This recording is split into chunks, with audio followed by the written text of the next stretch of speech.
오늘 보면은 예수님께서 지금 마지막 십자가를 지시기 전에 최후의 만찬을 한 그 전후의 이야기입니다. 요한복음 13장을 좀 배경으로 이해해야 되는데, 요한복음 13장 2절에 보면 마귀가 가룟 유다의 마음속에 예수님을 팔려고 하는 생각을 집어넣습니다. 그래서 가룟 유다가 이제는 자기 스승님이었는데 이 예수를 어떻게 팔까 궁리하는 상황입니다. 예수님의 타임 스케줄로 보면 예수님의 최후의 만찬은 목요일 저녁 6시부터 자정까지 그 6시간 안에 이루어집니다. 그러니까 자정부터 예수님이 체포되어서 고난의 길을 가시고 금요일날 오전 9시에 십자가에 달리시고 오후 3시에 그 십자가에서 숨을 거두시게 시간이 흘러갔는데, 오늘 본문은 바로 그 성만찬이 있는 목요일 저녁 6시 이후에 벌어지는 사건입니다. 예수님께서 제자들의 발을 다 씻겨주시죠. 그리고 제자들에게 말씀하세요. 너희 중에 한 사람이 나를 팔리라. 제자들이 그 말씀을 듣고 깜짝 놀랐습니다. 예? 저희들 중에 예수님을 판다고요? 그게 말이 됩니까? 그게 누굽니까? 예수님께서는 은연중에 떡 한 조각을 가룟 유다의 입에 넣어주었습니다.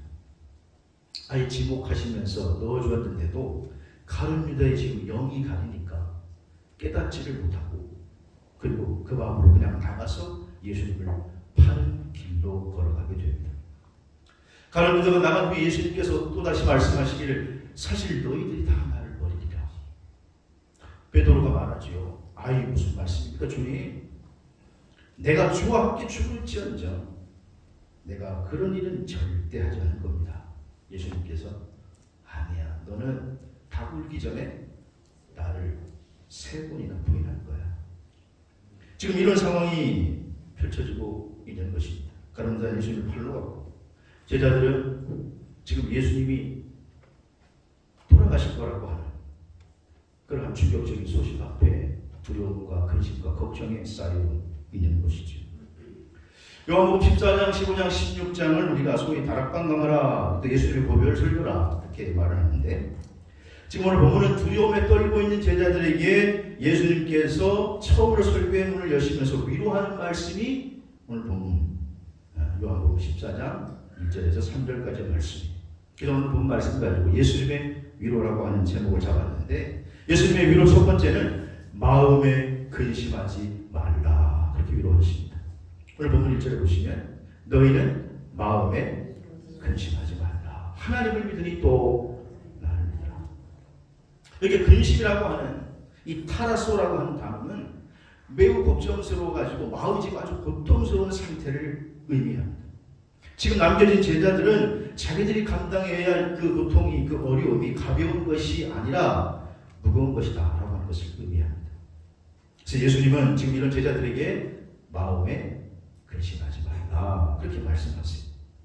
여러분, 우리가 우리의 근심, 우리의 고통을 담당하는 곳은 어디일까요? 우리의 근심, 우리의 고통을 담당하는 것은 머리가 아니라 마음이에요. 마음이라고 하는, 칼디아라고 하는 헬라어 단어는 신체의 중심, 생명의 중심, 종교적 중심, 영성의 원천을 의미해요. 그래서 주님께서는 너희는 마음에 근심하지 말라 이렇게 말씀하세요. 좀 더 쉽게 해석하면 앞으로 일어날 상황이 아주 어려운 상황이 일어날 텐데 몸과 마음이 모두 무너지지 않도록 너희의 마음을 잘 지켜라, 그런 의미의 말씀입니다. 사랑하시는 여러분, 우리가 마음이 무너지면 육체가 무너지는 건 아무것도 아닙니다. 그래서 마음을 잘 지키는 저와 여러분 되시기를 주의 이름으로 축원합니다. 디모데후서 1장 7절에 보면 하나님이 우리에게 주시는 마음이 있는데 그건 뭐예요? 두려워하는 마음이 아니요, 오직 능력과 사랑과 절제하는 마음이다, 그렇게 말씀하십니다. 여러분, 성령이 역사하면 불안한 게 아니라 평안한 마음, 사랑하는 마음, 절제하는 마음이 생기는 줄로 믿습니다. 그러니까 하나님 우리에게 주시는 건 두려워하는 마음이 아니라는 거예요. 바울이 빌립보 교회에 편지를 하면서 빌립보 4장 6절에서 7절에 보면 이렇게 말씀하죠. 아무것도 염려하지 말고 오직 다만 모든 일에 기도와 간구로 너희 구할 것을 감사함으로 하나님께 지키게 하리라. 그리하면 지각이 깨어나 하나님의 평강이 그리스도 안에서 너희 마음과 생각을 지키시리라. 그러니까 마음이 무너지지 아니함. 하나님의 평안이 마음과 생각을 든든히 지켜주신다. 그런 뜻이에요. 그럼 오늘 지금 이 죽음의 공포 앞에 떨고 있는 제자들에게 예수님이 위로하시는 첫 번째 위로는 내 마음을 든든하게 지켜라. 사랑하시는 오늘 예배드리는 중에 흐트러진 여러분의 마음이 평안으로 든든히 서시기를 주의 이름으로 축복합니다. 잠언 4장 13절 17절을 보면 마음에 대한 말씀을 하는데 특별히 4장 13절에 우리가 잘 아는 말씀이죠. 모든 지킬 만한 것 중에 더욱 내 마음을 지켜라. 왜냐? 생명의 근원이 여기에서 나오기 때문이다. 아주 한 구절 말씀이지만 강력한 메시지를 담고 있어요. 마음을 지키라는 거예요. 그 마음을 지키기 위해서 어떻게 해야 될까? 그 24절서부터 27절까지는요, 실천사항 4가지를 얘기해요. 우리의 마음을 지키려면 어떻게 해야 될까? 첫째는 입술을 조심하라는 거예요. 뭘 조심하라고요? 입술을 조심하라. 그래서 4장 23절에 구부러진 말을 내 입에서 버리고 삐뚤어진 말을 내 입술에서 멀리하라. 세번역 성경에 보면 이렇게 해석해요. 왜곡된 말을 내 입에서 버리고 삐뚤어진 말을, 그러니까 속이는 말을 내 입에서 멀리하라. 즉 우리가 마음을 무너뜨리지 않고 잘 지키기를 원하느냐? 그렇다고 하면 뭘 지키라? 말을 잘 지키라. 말. 우리 입에서 나오는, 입을 잘 지키라 했으니 입에서 나오는 말을 잘 지키라. 여러분 힘들고 어려운 일을 만났을 때 제일 먼저 입에서 원망과 불평과 투정과 부정적인 말이 나오게 돼 있어요. 그래서 우리 한국 사람들이 잘하죠. 아이고 이제 죽겠네. 큰일 났네. 아이고 이제 망했네. 이런 말이 나옵니다. 오늘 주님께서는 너 정말 마음을 무너지지 않고 지키기를 원하면 첫 번째로는 입술을 조심하라. 입을 지키라는 거예요. 오늘 이 예배 참석한 여러분에게 여러분의 입술에 성령의 파수꾼이 세워지게 되기를 주의 이름으로 축복합니다. 그래서 마음이 무너져갈 때 제일 먼저 우리의 입이 무너질 수 있다 그 말이에요. 자, 두 번째는 마음을 지키기 위해서는 25절에 보니까 내 눈을 바로 보며 내 눈꺼풀을 내 앞을 곱게 살펴. 세 번째 성경에 보면 눈을 바로 보며. 뭘 바로 보며? 눈을. 그 눈을 앞으로 똑바로 보라는 거예요. 뭘 봐야 되느냐? 이 땅의 환경을 보지 말고 우리를 온전히 하시는 예수 그리스도를 바라보시길 바랍니다. 눈이 우리의 주님과 시선이 맞춰져야 된다. 세 번째는 우리가 마음을 지키기 위해서는 우리의 걸음도 조심하라는 거예요. 26절에 보면 우리의 걸음, 발걸음을 조심해야 되는데 내 발이 행할 길을 평탄케 하며 내 모든 길을 든든히 하라. 여러분 발이 행하는 길을 평탄한지 잘 살펴보라는 거예요. 그러니까 발로 디딜 곳을 잘 살펴보라는 거예요. 잘못 디뎠다가는 어떻게 돼요? 넘어지니까 쓰러지니까 발이 잘 디딜 곳을 살펴보라. 넘어지면 쓰러지면 우리 마음을 지킬 수가 없다는 거죠. 네 번째는 27절에 보면 악에서 발길을 돌려야 한다. 47절 4장 27절 같이 한번 볼까요? 시작. 좌로나 우로나 치우치지 말고 내 말을 악에서 떠나게 하라. 아멘. 그래서 마음을 지키려고 하면 먼저 입술을 지키고 어그러지고 부정적인 말을, 불신앙적인 말을 못하게 하고, 그 다음에 눈을 잘 지켜서 누구를 바라봐라? 예수 그리스도를 바라봐라. 세 번째는 발을 잘 지키고 디디는 데를 잘 지키고, 네 번째는 악한 데 거하지 말라. 그러면 마음이 무너지는 것을 막을 수가 있다. 다시 말해서 마음이 무너지는 것은 우리의 환경에 있는 것이 아니라 환경을 대한 우리의 마음의 태도에 있다는 것이. 예수님께서 말씀하시기를 마태복음 5장 15장 11절에 사람이 입으로 들어가는 것이 더럽게 하는 것이 아니라 입에서 나오는 것이 그 사람을 더럽게 한다는 거예요. 들어가는 문제가 아니라 나오는 것이 문제다. 어떤 환경을 만나느냐 그게 문제가 아니고 그 환경을 내가 어떻게 믿음으로 대처하고 받아들이느냐 하는 게 문제가 된다는 것입니다. 그래서 우리 주님께서 제자를 위로하시면서 어떤 상황 속에도 흔들리지 않는 믿음으로 주님을 바라보고 무너져가는 내 마음을 지키라. 그러므로 어떤 상황 가운데에도 위로의 주님을 바라보므로 마음을 지키시기를 주의 이름으로 축복합니다. 출애굽기 14장에 보면 출애굽한 이스라엘 백성들이 광야길을 가다가 홍해 바다를 만나죠. 이제 막 해방되었어요. 그래서 야 이제는 해방이다. 지긋지긋한 노예 생활의 끝이다 하고 나왔는데 막상 앞에는 홍해가 가로막혀 있고 뒤에는 먼지가 막 휘날리면서 바로 이군대가 쫓아옵니다. 또 잡히면 이건 뭐 지긋지긋한 노예 생활을 하거나 아니 차라리 다 죽는 길밖에 없는 거예요. 그러니까 이때 이 백성들이 이스라엘 백성들이 마음을 지키지 못하는 거예요. 그래서 출애굽기 14장 10절 이하의 말씀에 보면 바로가 가까이 올 때에 이스라엘 백성들이 모세에게 말합니다. 야 애굽에 매장지가 없어가지고 이까지 끌고 와서 광야에서 죽게 하느냐. 이스라엘 백성들의 지금 눈은 앞에 홍해 뒤에 바로의 군대만 향해 있고 눈을 들어 하나님을 바라보지 못한 것이죠. 그러니까 입을 지키지 못했던 것이죠. 그러니까 모세를 원망하고 하늘로 나가 하나님을 원망해요. 자, 똑같은 상황인데 보십시오. 모세는 어떻게 얘기하느냐? 14장 13절에 같이 읽어볼까요? 출애굽기 14장 13절 14장 13절 자막으로 좀 보여주세요. 출애굽기 14장 13절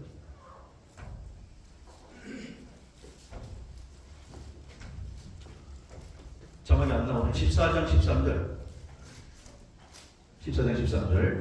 다시. 네. 자막이 되게 성경책이 빠르게 돼. 자, 시작. 모세가 백성에게 이르되 너희는 두려워하지 말고 가만히 서서 여호와께서 오늘 너희를 위하여 행하시는 구원을 보라. 아멘. 자, 똑같은 상황인데 그 상황 속에서 지금 모세는 누굴 보고 있어요? 너희를 위하여 행하시는 하나님을 두려워하지 않고 여호와를 바라보라. 여호와를. 그러니까 모세가 입이 무너지지 않았어요. 예전 같으면 모세도 입이 무너졌겠지만 그러나 그가 이제 하나님이 함께 하시는 리더가 되었을 때에 그의 마음이 무너지지 않았다. 결국 하나님이 모세를 통해서 역사하시니까 14장 24절에 보면 애국 군대가 어지럽게 되고 여호와께서 애국 사람들에게 행하시는 큰 능력을 이스라엘 백성들이 보게 돼서 여호와를 경외하고 그의 종 모세를 믿었더라. 그렇게 말해요. 사실 여러분 보통 사람들은 다 그렇지요. 우리가 다 어려운 일을 당하게 되면 제일 먼저 마음이 무너져요. 마음. 공포와 두려움, 공포로 무너져요. 그러면 입이 무너지게 되고 부정적인 말을 하고 거칠은 말을 하게 되고 우리 눈은 하나님을 바라보는 게 아니라 자꾸 환경에 고정되어 있고 좌절하고 절망. 그런데 오늘 주님께서 제자들에게 말씀하시기를 너희는 마음에 근심하지 말라. 이 말은 무너져가는 상황 속에서 뭘 지켜라? 마음을 굳게 지켜라. 이 말이 사람의 말이 아니라 창조주이신 주님의 음성으로 들려지기를 주의 이름으로 축복합니다. 나폴레옹이 한참 유럽 전역을 막 점령해 갈 때 한 마을을 지나가게 됐습니다. 그 마을에는 5명의 고대 자녀를 둔 믿음 좋은 그리스도인 미망인이 있었습니다. 그래는 점점 나폴레옹 군대가 자기는 살고 있는 마을에 가까이 온다는 소식을 들었을 때 야, 우리 집에 모든 걸 다 불태우고 이 나폴레옹 군대가 우리를 다 죽일지 모른다는 생각에 불안해졌습니다. 그래는 불안에 떨다가 그 두려움에 떨다가 그래 어떤 문제보다 크신 하나님을 바라보자. 그리고는 밤중에 아이들 5 다 불러놓고 가정 예배를 드리면서 기도합니다. 하나님, 닥친 문제보다 크신 하나님을 믿습니다. 하나님께서 성벽을 쌓아주시든지 눈을 가리게 하든지 이 집을 지켜주시옵소서. 추운 겨울이었습니다. 피난 갈 길도 막막하고 5명의 아이들 데리고 어디를 가겠습니까? 그래서 계속 기도하는데 기도하다 두려운 마음에 밤에 잠이 들어버렸습니다. 그리고 아침에 눈을 떴는데 밤사이에 군대가 다 마을을 지나갔다라는 겁니다. 어떻게 된 일인가? 이상하다 웬일인가 가봤더니 자기 집 주변으로 눈벽이 짜여 눈벽. 밤 밤새 폭설이 왔는데 폭설 가운데 자기 집 주변으로 비 눌러서 눈벽이 쌓여 있어서 이 군대가 이 집에 마을이 있는지 모르고 그냥 그 사이를 지나가게 되었다라는 거예요. 과거의 기도에 하나님은 눈으로 성벽을 세워서 나폴레옹 군대의 눈을 가리고 주게 될 것이죠. 여러분, 문제보다 크신 하나님의 눈으로 성벽을 세워 문제를 막아주실 줄로 믿습니다. 그러므로 오늘 우리가 인생을 살다 보면 많은 어려움이 찾아오는 것은 당연한 일인데 그 문제 앞에 우리가 무릎을 꿇으면 그러면 하나님이 역사할 수가 없습니다. 그 문제보다 더 크신 하나님을 바라보고 하나님을 의지하고 방망하는 믿음을 가지시기를 주님으로 축원합니다. 그래서 오늘 주님께서 말씀하시기를 제자들 위로하시면서 너희는 마음에 근심하지 말라. 이 환경 가운데 무너져가는 마음 굳게 지키라. 여러분의 마음을 성령의 능력으로 굳게 지켜지게 되기를 주님으로 축복합니다. 두 번째로 오늘 예수님의 위로는요, 1절에 보니까 하나님을 믿으니 또 나를 믿으라. 두려움을 이기는 비결을 저희들에게 말씀해 주셨는데 나를 믿으라는 거예요. 나를 믿어라. 하나님은 전능하신 하나님이고 창조주 하나님이시니까 나를 믿어라. 그 창조주이신 주님을 믿어라. 그래서 제자들에게 두려움을 이길 수 있는 유일한 방법은 믿음뿐이라고 하는 것을 말씀했는데 여기서 나를 믿으라. 이 믿으라고 하는 헬라어는요, 피스티오라고 하는 현재 진행 명령입니다. 다시 말해서 이 말은 한 번 믿는 거로 그치는 게 아니고, 아니 한 번 저번에 믿었잖아요. 그게 아니고 계속 믿어요. 현재 진행 또 명령이에요. 믿어도 되고 안 믿어도 되고 그게 아니라 계속 믿어라 명령하시는 거예요. 잠시도 쉬지 않고 계속해서 믿음의 상태를 유지해라 그 말이에요. 여러분, 두려움을 극복하는 방법은 모든 문제 해결자이신 우리 예수 그리스도를 확실하게 지속적으로 믿는 것인 줄로 믿으시기 바랍니다.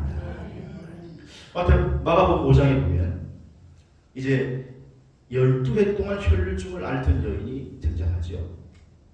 여러분, 10년에 뭐가 없다 그래요? 병, 수발 10년에? 아니 못 들어보신 거죠? 병, 수발 10년에 효자 없다 그래요.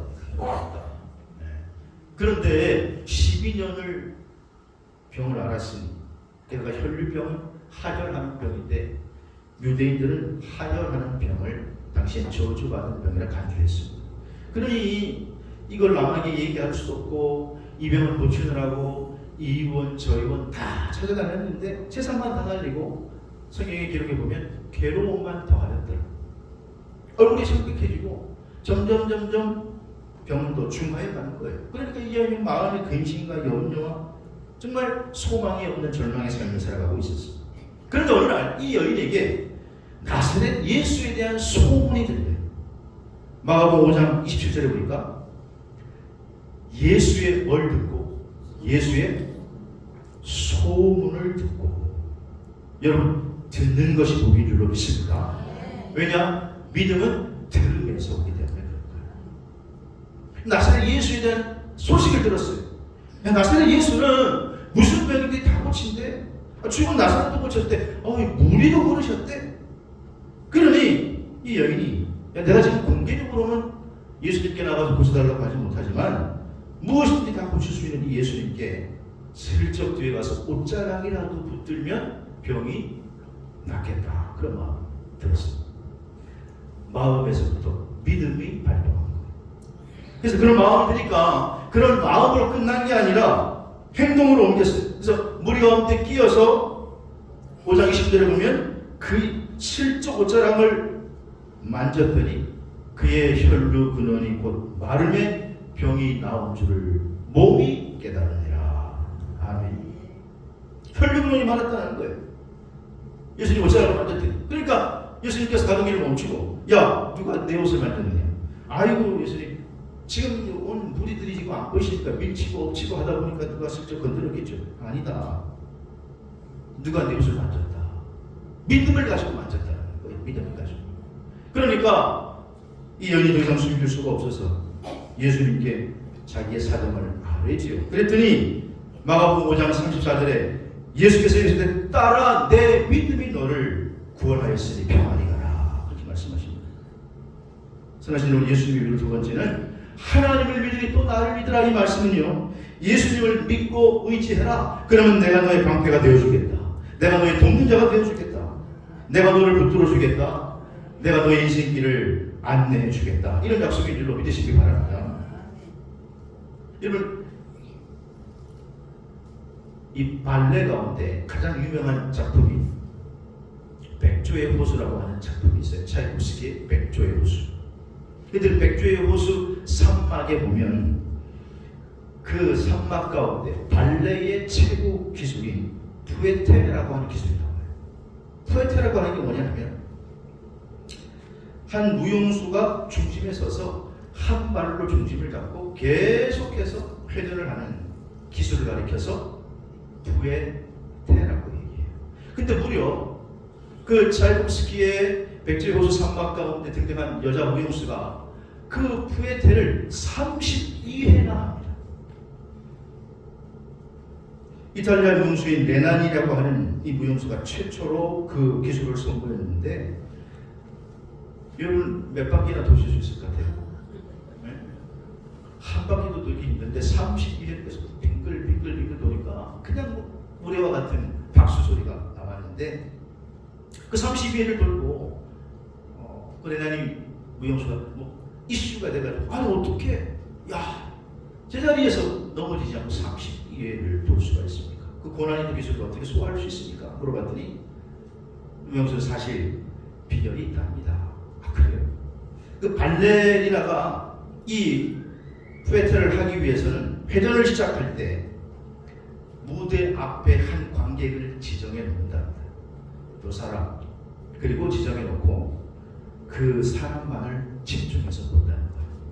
다른 사람은 아무도 보지 않고 그 관객을 집중해서 그를 계속 응시하면서 회전을 하고 모든 신체가 돌아갈 때 돌아오면 또 그 사람을 또 보고 또 모든 신체가 돌아가면 또 그 사람을 다시 보고 해서 끝까지 그 한 사람만을 볼 때 계속해서 회전할 수가 있습니다.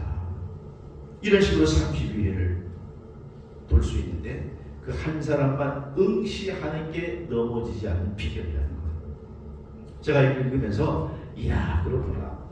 믿음도 마찬가지구나. 믿음의 주요 온전케 하시는 예수 그리스도를 바라볼 때 그분만 바라볼 때 환경이 어떻든 그 국가님이 생기는 줄로 믿으시기를 바랍니다. 여러분 믿음은요 힘들고 어려운 삶을 그냥 참고 견뎌라 그런 뜻이 아니에요. 믿음이라고 하는 것은 무조건 참는 것이 아니라 그 가운데 나를 도우시고 나를 인도하시는 주님만을 바라보라는 거예요. 그분만을 응시하라는 거예요. 그래서 지금 의기소침해 있는 제자들을 위로하시면서 하나님을 믿느냐 또 나를 믿으라. 나만 바라봐라. 오늘 예배에 참석한 성도 여러분 힘든 세상을 바라보고 절망하는 게 아니라 위로하시는 힘과 능력을 주시는 예수님을 바라볼 때 그 예수님께서 우리 이길 힘을 주시고 그분이 우리의 영원한 구세주가 될 줄로 믿습니다. 예수님의 이로 세 번째는 오늘 14장 3절 말씀을 보니까 나 있는 곳에 너희도 있게 하리라. 주님께서 이렇게 말씀하세요. 지금 암나를 걱정하는 제자들에게 나 있는 곳에 너희도 있게 하리라 이렇게 위로하세요. 나 있는 곳이 어딜까요? 예수님이 있는 곳이 어딜까요? 천국을 말씀하시는 거예요. 사실 여러분 주님이 십자가 길을 가시는 것은 천국을 예배하려고 지금 막혀있는 천국 문을 여시려고 십자가 길을 가시는 거예요. 근데 가시는데 아주 가시는 게 아니라 다시 오실 텐데 다시 오셔서 우리를 그것으로 인도해 주실 줄로 믿으시기를 바랍니다. 그래서 믿음의 장 우리가 히브리서 11장 16절에 보면 이렇게 말씀하세요. 그들이 이제는 더 나은 본향을 사모하니 여기서 그들은 믿음의 선진들을 말하는 거예요. 믿음의 선진들은 더 나은 본향을 사모한다. 그 천국을 사모하는데 이러므로 하나님이 그들의 하나님이고 그들을 위하여 한 성을 예비하셨느니라. 거기 한 성은 바로 천국을 가리키는 거예요. 디모데후서 4장 18절에 바울이 순교하기 전에 믿음의 아들 디모데에게 편지하면서 이렇게 얘기해요. 주께서 나의 모든 악에서부터 악한 일에서부터 건져주시고 또 그의 천국에 들어가시도록 구원하시리니 그에게 영광이 세세 무궁토록 있을지어다. 아멘. 여러분을 천국으로 인도하신 하나님의 은혜를 기억하시기를 주의 이름으로 축복합니다. 마태복음 10장에 보면 어떤 부자 청년이 주님께 찾아옵니다. 그래서 질문해, 선생님, 내가 무슨 선한 일을 해야 영생을 얻겠습니까? 이때 주님께서 네가 생명에 들어가려고 하면 계명을 지켜라. 왜? 제가 계명 어렸을 때부터 다 지켰는데. 야, 그래? 그러면 네 소유를 다 팔아서 가난한 자들에게 주고 나를 따르라. 그러니까 이 청년이 부자였거든요. 그가 부자인 거로 말씀을 듣고 근심하여 돌아가요. 예수님께서 근심하여 돌아가는 그 청년을 보면서 제자들에게 이렇게 말씀하세요. 얘들아, 부자가 천국에 들어가는 게 얼마나 어려운 줄 아니? 낙타가 바늘기로 들어가는 것보다 어려웁니다. 유대인들은 부자가 하나님의 축복을 받아서 부자인 줄 알고 있었거든요. 깜짝 놀라가지고 눈이 휘둥그레져가지고, 아니 이게 그럼 누가 들어간단 말이야? 그럴 때 주님께서 말씀하시기를 사람으로는 할 수 없으되 하나님께서는 다 하실 수 있느니라. 여러분 이 자리에 앉아있는 게 기적인 줄로 믿으시기 바랍니다. 우리가 영생의 주인공, 천국의 주인공이 된 것이 축복인 줄로 믿으시기 바랍니다. 영생을 공짜공짜하니까 그냥 얻는 게 아니에요. 오늘 우리가 이렇게 힘든 영생을 얻은 주인공이 된 거예요. 우리나라 인구 통계를 보면 여러분 전체 인구 중에서 65세 이상을 우리가 고령 인구다 그렇게 통계에서는 칩니다. 그래서 65세의 비율이 7%가 넘어가면 그 사회를 고령화 사회라고 불러요. 그리고 65세가 14%가 넘어가면 그 사회를 고령사회라고, 고령사회. 그리고 20%가 되면 초고령사회, 그렇게 정의를 해요. 근데 우리나라는 2000년에 이미 고령화 사회에 진입했어요. 2000년에 65세가 7.2%에 이미 2000년에 달했어요. 2018년에는 고령 사회로 진입했어요. 고령. 그럼 몇 프로 넘었다는 거예요? 금방 얘기해도 기억이 안 나죠. 13% 넘었다는 거예요. 그 다음에 2024년 올해는 우리나라가 드디어 다인종 국가예요. 단일 민족 국가가 아니에요. 퍼센테이지로 다민족 국가가 됐어요. 다른 민족들이 많이 들어와서 한다 그 말이에요. 그리고 2025년도의 통계는 우리가 초고령 사회로 진입한다라고 했는데, 통계청의 지금 이 발표에 의하면 이미 2024년, 25년 되기 전에 올해에 사실은 초고령 사회에 벌써 진입을 할 것이다. 그렇게 예측을 합니다. 물론 오늘 참 우리 건강이 좋아져서 우리가 오래 사는 것은 좋습니다만은, 오래 사는 건 좋은데 불안한 노후 때문에 많은 중년들의 고민이 많아요. 퇴직금을 받아가지고 사업을 하자니 한 번에 까먹을까봐 불안하고, 은행에 넣어 살자니 이자가 너무 낮고 마음이 안 들고, 그러니 이거를 어떻게 하나, 그러다가 퇴직 이후에 특별한 노후 대책이 없어서 걱정하고 있게 되시죠. 그래서 지금 우리 한국 사회는 다 사회적인 이슈가 뭐냐? 노후예요. 노후 대책. 심지어 20대도 노후를 생각해야 좋은 게 지들이 벌써 다 노후 대책이 사회적인 핫 이슈예요. 그런데 여러분, 노후 대책도 중요하지만 더 중요한 대책이 있어요. 그게 바로 사후 대책인 줄로 믿습니다. 사후 대책. 왜냐? 인간은 한 번 태어나면 한 번 죽는 것은 정한 이치이기 때문에 그래요. 그래서 우리는 사후 대책을 준비해야 돼요. 죽음 이후에 삶을 우리가 준비해야 되는데, 우리 크리스찬은 사후 대책에 대해서 전혀 걱정할 필요가 없는 것은 길이요 진리요 생명이신 예수 그리스도가 우리의 길이 되어주시고 진리 되어주시고 생명 되어주셔서 예수 그리스도를 믿기만 하면 영원한 천국으로 인도해 주실 줄로 믿습니다. 오늘 본문 14장 3절이 그 말씀을 이야기하고 있는 거예요. 가서 너희를 위하여 거처를 예비하며 내가 다시 와서 너희를 내게로 영접하여 나 있는 곳에 너희도 있게 하리라. 여러분, 노벨 문학상 수상자 가운데 사무엘 베케트라고 하는 작가가 있습니다. 원래 아일랜드에 태어났는데 프랑스에서 좀 활동했던 소설가 극작가인데 이 사람의 유명한 작품 가운데 고도를 기다리며 이런 작품이 있어요. 고도를 기다리며. 이 작품으로 많은 사람들이 영감을 받았다 하기도 하고 또 이게 도대체 무슨 작품이냐 뭐 그런 얘기도 반반이 있어요. 어쨌든 69년에 이 작품을 발표하면서 노벨 문학상을 수상하게 되는데 이 작품으로 인한 거냐 뭐 아니냐 설왕설래가 많습니다만은 이 작품의 내용은 두 노인이 디디와 고고라고 하는 노인이 시골 나무 밑에서 시골의 한 그루 나무 밑에서 고도라고 하는 사람을 기다려요. 50년 넘게 언제 올지도 모르고 왜 기다려야 하는지도 모르고 심지어 누구인지도 모르는데 50년을 기다리는 거예요. 약간 인생의 그 존재의 허물을 말하는데 이 작품이 어떤 사람에게는 뭐 큰 반향을 일으키고 어떤 사람에게 이게 도대체 뭔 말이야. 그래서 노벨 문학상을 수상하는 자리에서 수상식이 끝나고 한 기자가 질문합니다. 아니 도대체 고도가 누굽니까? 고도를 기다리며 이 고도가 누굽니까? 그러니까 이 작가가 하는 말이 약간 좀 화를 내면서 내가 그걸 알았다면 다음 작품을 내가 썼겠죠. 그러면서 오히려 반문을 하기를 당신의 고도는 무엇이고 당신은 인생에서 무엇을 그토록 기다리며 삽니까? 그렇게 질문해요. 당신은 뭘 기다리며 삽니까? 여러분, 오늘 우리가 기다리고 있는 것은 사실 험한 것을 기다리고 있다가 인생을 다 흘려버리고 있지 않습니까? 그러나 믿음의 여정이라고 하는 것은 천국의 주인이신 예수 그리스도를 기다리는 여정인 줄로 믿습니다. 아브라함은 하나님께 약속을 받았어요.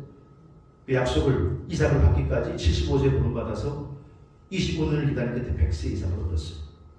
오늘 우리 성도의 삶은 아브라함처럼 하나님의 약속이 성취될 때까지 기다리는 거예요. 근데 그냥 기다리는 게 아니라 하나님의 약속과 하나님의 그 약속의 성취 사이를 메워주는 것이 믿음인 줄로 믿으시기 바랍니다. 오늘 예배 참석한 여러분, 지금 예수님께서 제자들에게 두려워 떨고 있을 때 나 죽는다고 두려워하지 마라. 내가 너희를 위하여 거처를 예비하며 내가 다시 와서 너희를 나 있는 곳에 있게 하리라. 여러분, 신앙생활은요 제2 예수를 기다리는 여정이에요. 오늘 사순절을 보내면서 십자가 앞에 떨고 있는 제자들에게 우리 주님께서 하신 말씀은 오늘 동일하게 이 시대를 살고 있는 우리들에게도 하신 말씀이에요. 예수 믿으면 아무 일도 안 일어나면 좋겠는데 때때로는 우리 인생의 시험이 어려움이 환난이 찾아옵니다. 이때 우리가 주님의 위로의 말씀을 기억하면서 마음에 근심하지 말라. 환경 보고 근심하지 말고 마음을 지켜라. 그리고 주님을 바라봐라. 예수님을 믿어라. 우리 주님께서 나 있는 곳에 너희도 있게 하려고 하는 천국의 약속을 믿고 승리하는 저와 여러분 되시기를 주의 이름으로 축원합니다.